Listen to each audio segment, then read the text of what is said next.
I'm Bob Kendrick, president of the Negro Leagues Baseball Museum, and thanks to all of you who are braving the elements to be out here for what is an exciting day for the Negro Leagues Baseball Museum. I know it's cold outside. This is a ridiculous level of cold, but I reflect back to almost a year ago. It was been a year ago yesterday when we gathered at the Paseo YMCA. 100 years on the date, or to the date, that Rube Foster signed the Negro Leagues into existence. And it was frigid that day too, but it was very warm inside.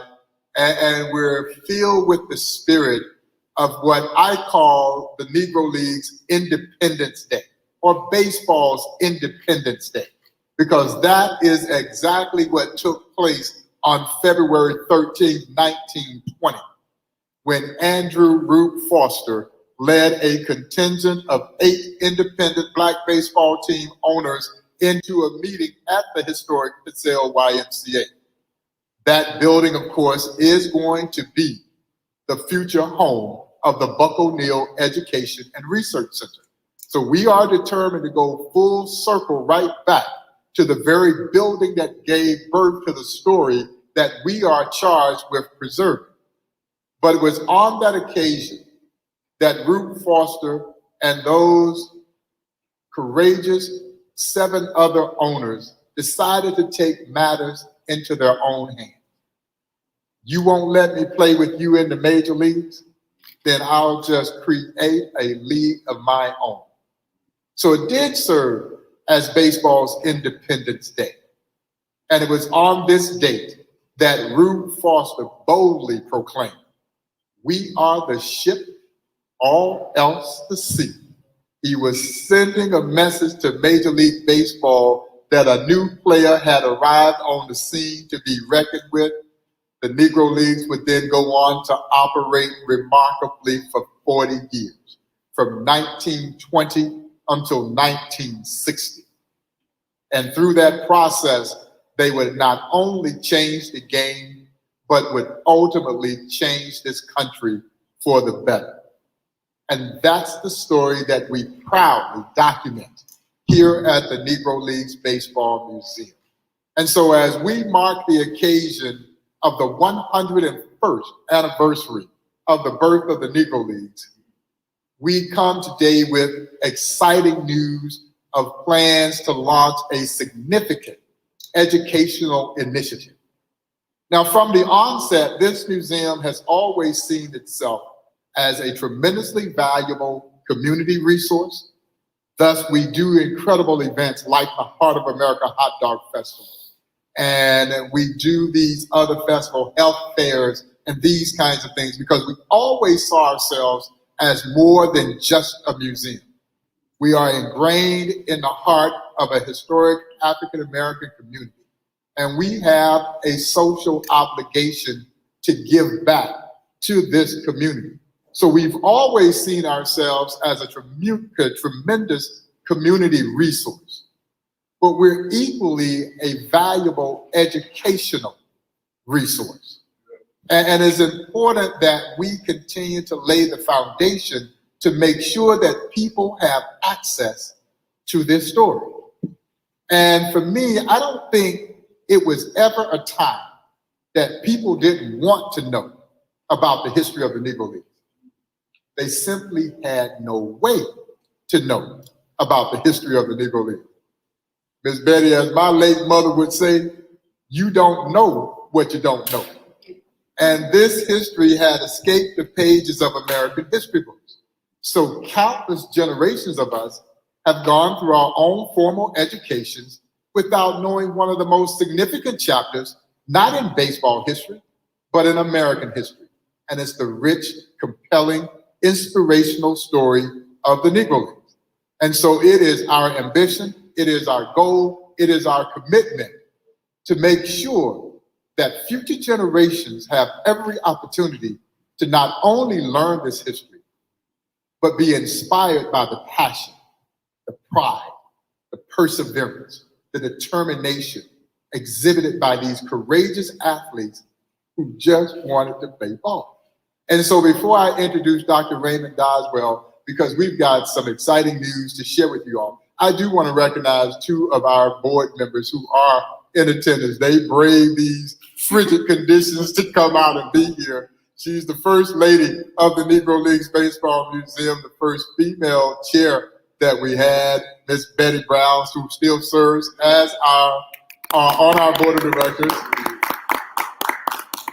And our new chairman of the Negro Leagues Baseball Museum, who's been a long time member of our board of directors and will take over the chair seat here in another week or so, Mr. Kevin Ballard. And so thank you all for braving the elements. And so to share a bit of the mindset behind this educational initiative and the acquisition of several major collections, including one bequeathed to us by the late, great Penny Marshall. Yeah, actress, director, Penny Marshall thought enough of the Negro Leagues Baseball Museum to leave us in her will to provide the things that she had collected through the years. As many of you may know, she was a huge baseball fan, obviously directed the epic film A League of Their Own, but she also was a huge Negro Leagues fan as well, and through the years acquired a number of collections which she so generously left behind to us after her passing. And then Raymond will also share some other items that we are so proud to bring into the fold. And I also want to recognize Mr. Stuart Myers, who just walked in, who is the current chairman of the Negro Leagues Baseball Museum. Stuart, thank you for being with us as well. And with no further ado, please join me in welcoming our Vice President of Curatorial Services, Dr. Raymond Doswell.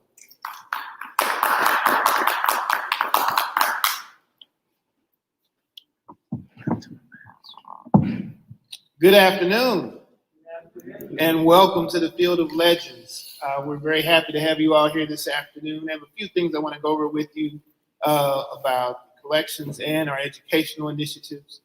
First, generally about our collection. The museum has been in position over the last few years and months to be able to acquire a number of items, mostly for photography, but there were a number of special opportunities that came to us in recent months. First, if you were with us last year in 2020, you got a chance to see Black Baseball in Living Color art exhibition from the collection of Jay Caldwell, who was one of the licensees of the Negro Leagues Baseball Museum, who commissioned the art of Greg Kreinler and Monty Sheldon, among others, to be part of a beautiful art exhibit that we were able to open in February and close briefly, of course, because of the pandemic, and then reopen later in June.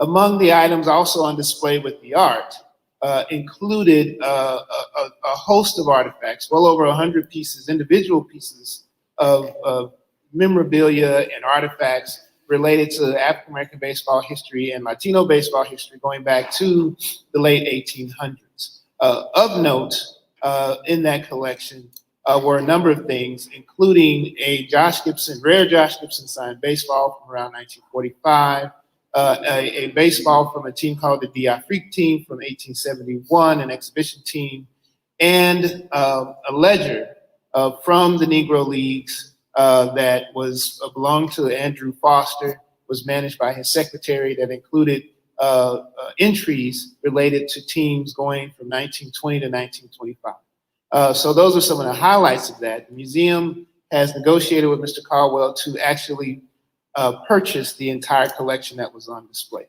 So we have a few of those items over here where you can see them, and including the ledger, which I think is one of the more exciting pieces of early Black baseball history, an important document to establishing that history.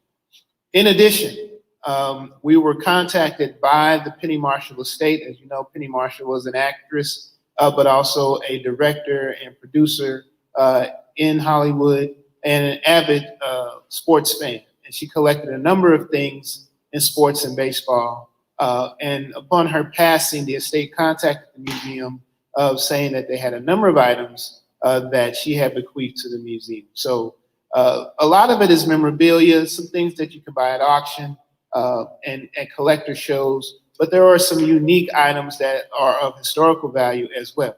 So the majority of the material that's up here are some select items from that collection. There are several items, including over close to 100 baseballs, a handful of actual multi-signed jerseys from Negro League players, these posters and posters signed by Negro League players as well, and some other unique items. What's in a display case, in addition to that, is a carved bat by Lyman Bostock Sr., who was a former Negro Leaguer. Mr. Bostock, whose son, Junior, Lyman Jr., played Major League Baseball in the 70s. Mr. Bostock would carve these bats. He lived in Alabama. And we're wanting to showcase this one because if you've been to the museum several times, you know that we have another one of his creations. It's in the back of the museum here near the gift shop door, which is 6 feet tall, a bat that he carved in 1997 for the 75th anniversary of, 1995 for the 75th anniversary of the founding of the Negro Leagues. So we're very excited about these and other artifacts that have come into the museum. Many of them won't go on display right away, but we will be incorporating them into displays permanently in the museum. But in addition, as part of our ongoing initiatives, many of these items will be digitized and copied and photographed to be part of digital exhibits as well. And I'll talk about that very briefly.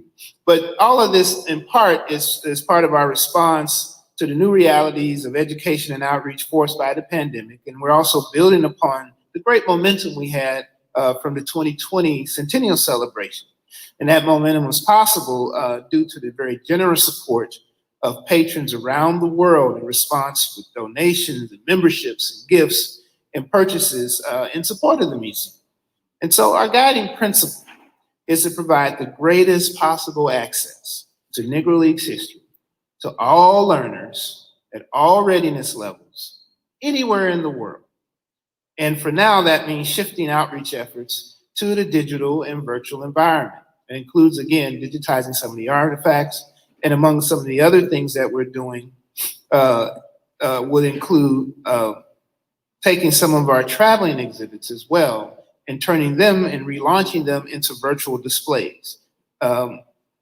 These new platforms will enhance the in-person experiences that one could get if you go to a traveling exhibit, but also increase our outreach. It's important to note too that those traveling exhibits remain available for institutions that want to rent them, who have open hours and have safe hours for folks to visit, but we'll have those traveling exhibits digitized into websites for folks to also enhance their experiences.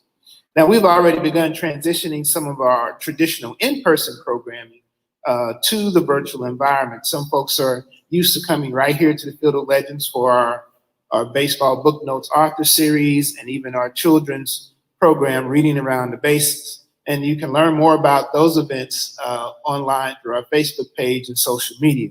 But many of those things are already been moved to online experiences. That also includes a general tour of the museum for school groups that can contact us, and we have a presentation that we can make to school groups virtually, going around the museum and, of course, incorporating the history.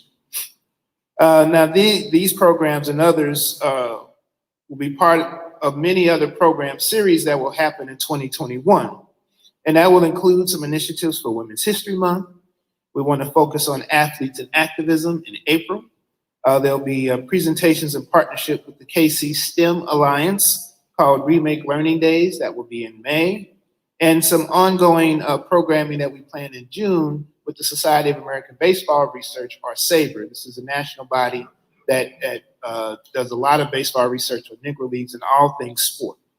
Now, this leads to the ongoing development of the Negro Leagues courses and classes that we hope to develop as part of a initiative for curriculum for Negro Leagues history.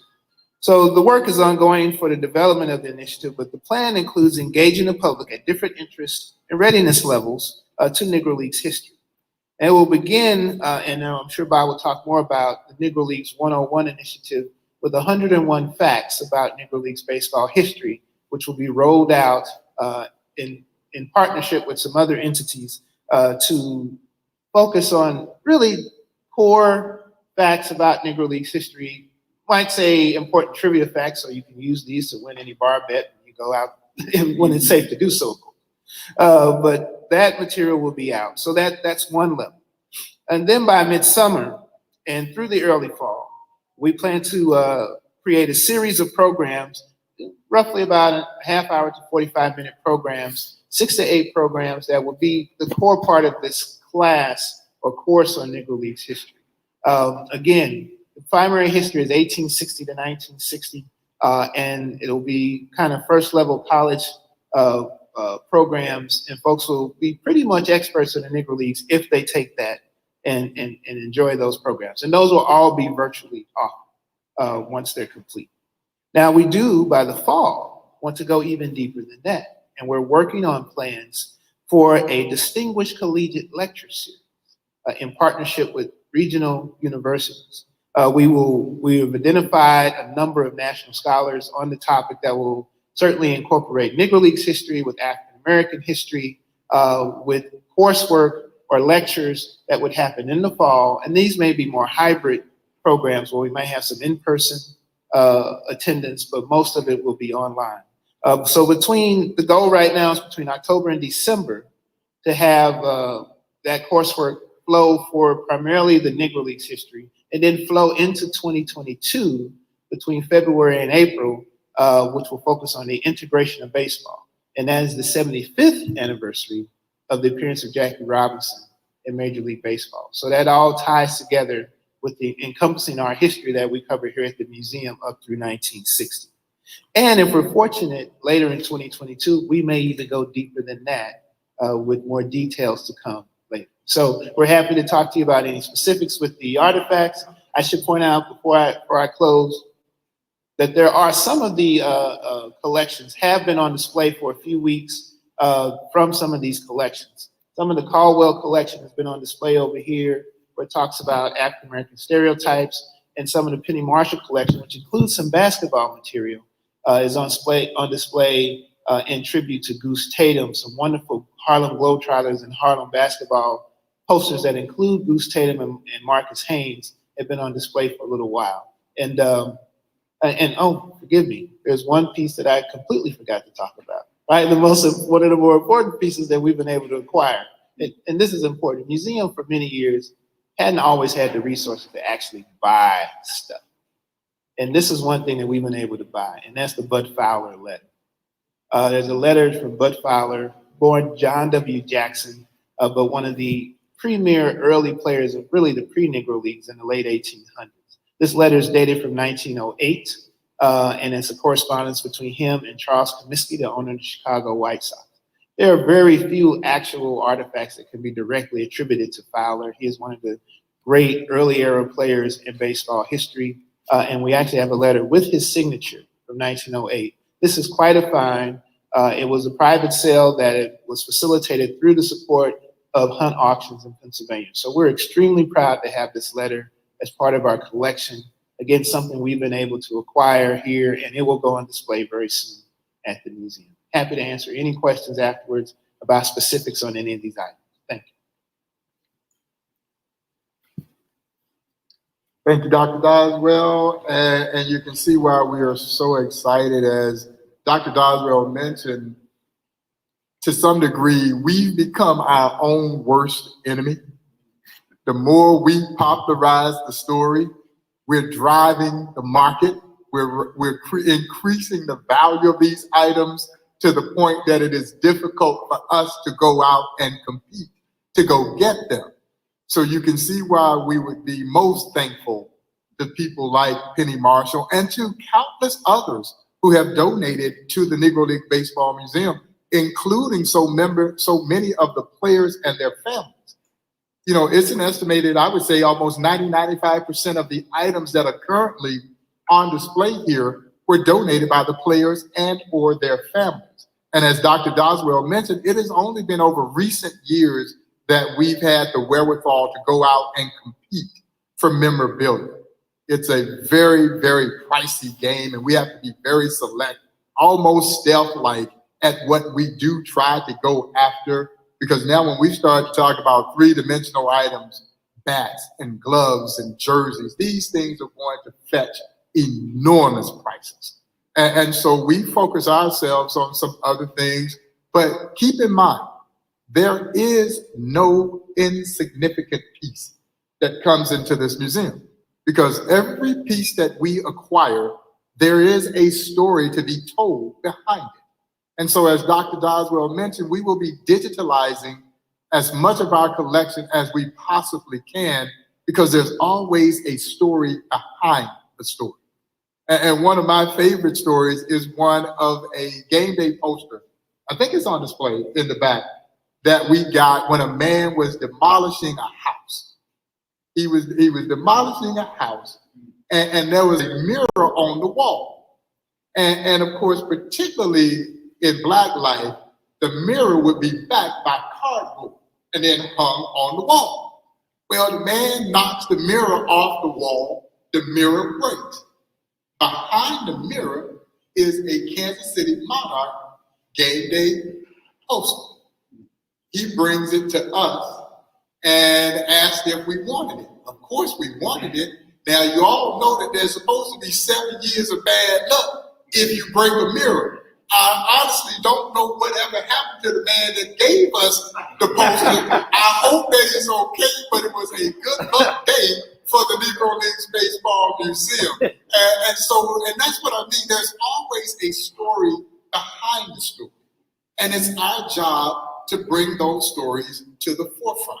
And so as we now move forward with this groundbreaking educational initiative dedicated to, again, providing access, there are 2 virtual reality projects on the horizon. One with Kai XR that is targeted at middle school students, that was funded in part by the Kaufman Foundation in a partnership with the Negro Leagues Baseball Museum. Professor Derek Ham over at North Carolina State University in your old stomping ground, Mr. Battle, is working on a dynamic virtual reality project that will be housed here at the Negro Leagues Baseball Museum. We just completed a tremendous virtual tour of the Negro Leagues Baseball Museum with Microsoft. And that is also available for those to have access to the story as it is presented by the Negro Leagues Baseball Museum.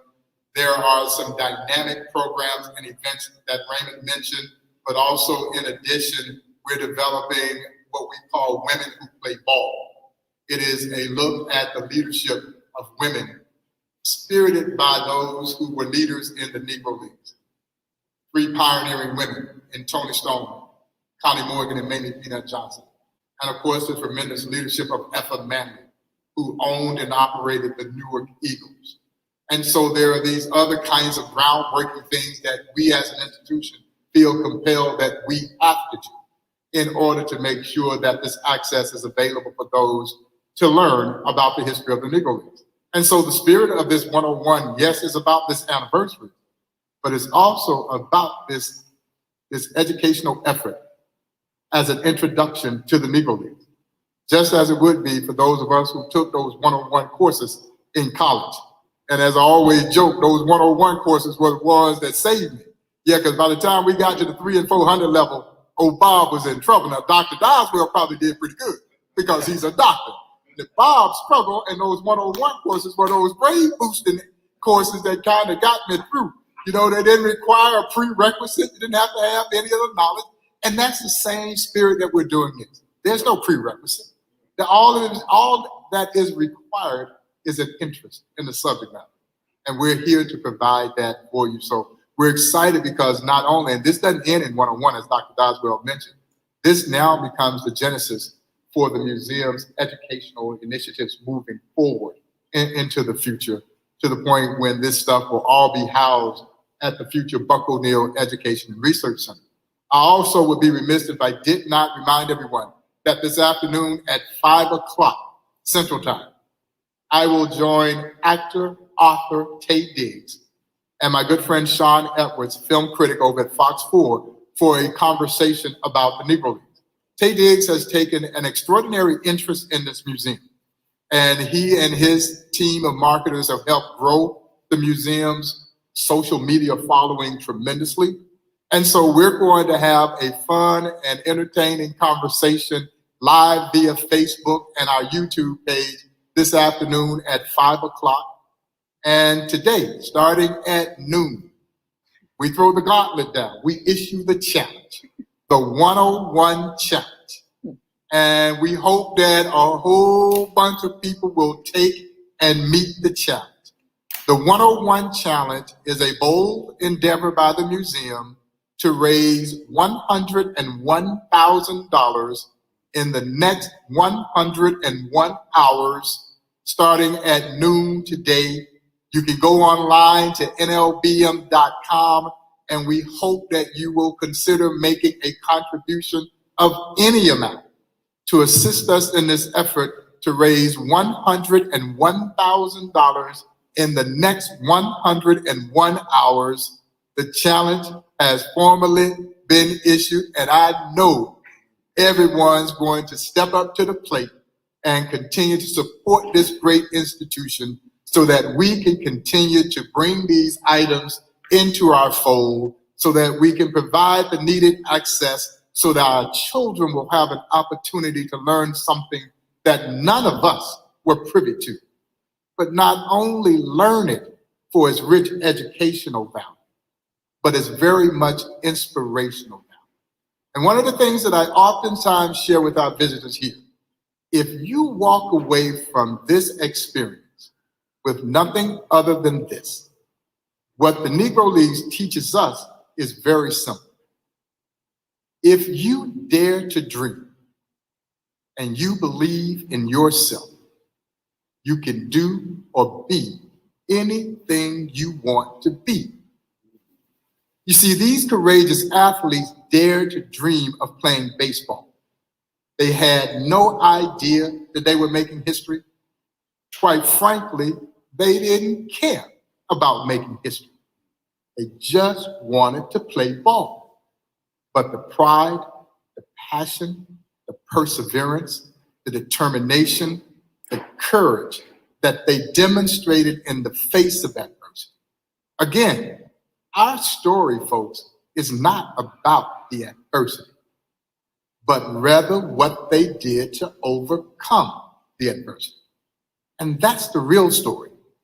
And it is indeed a story that transcends race, it transcends age, and it transcends gender. And that is the story of the Negro Leagues, and that is our mission, to make sure that the legacy of the Negro Leagues plays on long after there are no more Negro Leaguers to attest to the greatness of this story. And one of the things that we also forgot to mention is that if you have the opportunity today, make sure you go beyond the outfield wall behind me and check out the permanent installation of barrier breakers. The barrier breaker exhibit has been completed, and it has been completed thanks to the support, again, of our friends at the Kauffman Foundation and our friends over at Evergy. And the barrier breaker exhibit chronicles all of the players who broke their respective major league teams' color barriers, from Jackie Robinson in 1947 through Elijah Pumpsie Green 12 years later, completing the integration cycle with the Boston Red Sox. But it also sets the stage for what, I guess, ushered in integration in our game. And if you were going to reduce it to a single solitary event, it would be World War II.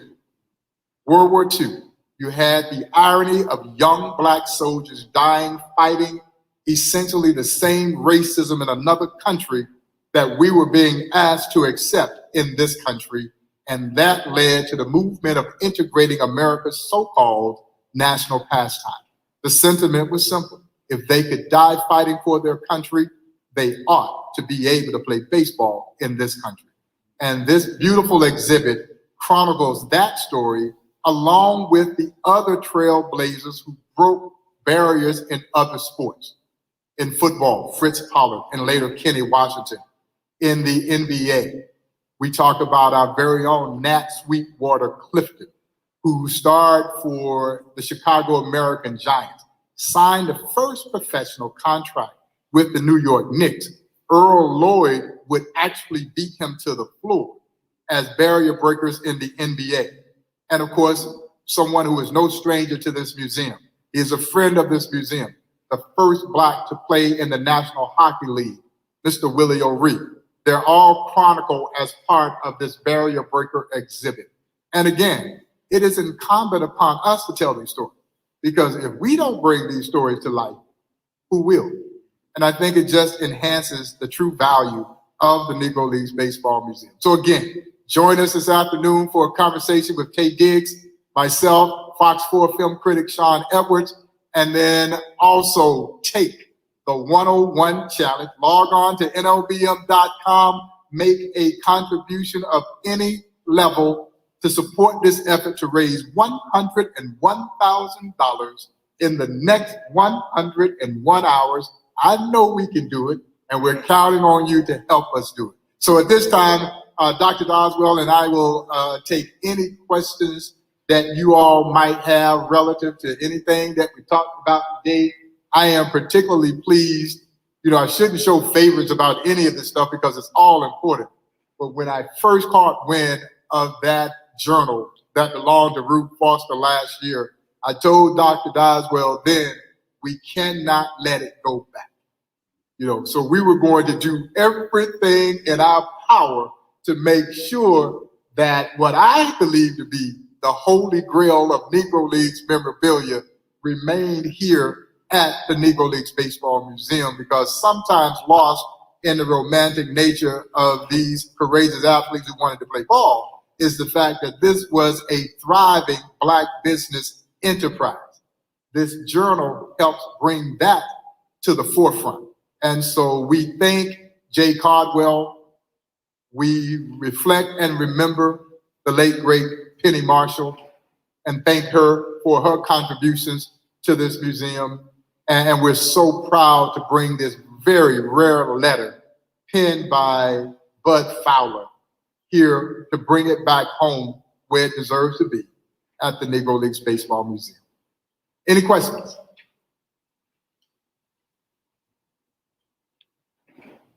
Okay. Yes, sir. You may not know right now, but once all the stats are put together, how many more home runs Josh Gibson have? It's really going to be interesting with Josh in particular. And again, I don't profess to understanding completely how these numbers are going to be integrated, but because they narrowed it down to league games only, it may in some ways lessen the number of home runs that Gibson will be credited for. But what we'll see on the flip side of that, for instance, or for example, in 1943, Josh Gibson only hit 441. Yeah, his epic 441 season will now likely be the all-time single-season batting record. But I also want to remind people, when you see these numbers as they're going to be presented based on official league games, what you'll have to look at now, and it takes these smart minds like the doctor and these other guys who are so into analytics, to really understand this stuff. But you'll have to look and look at the number of games in which he hit these home runs.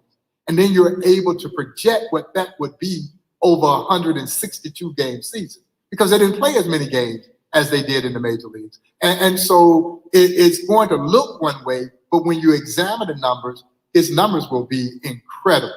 Yeah, absolutely. And so it's going to be interesting to see how these numbers are completely integrated into the annals of baseball history, and even the facts. There are facts related to night baseball.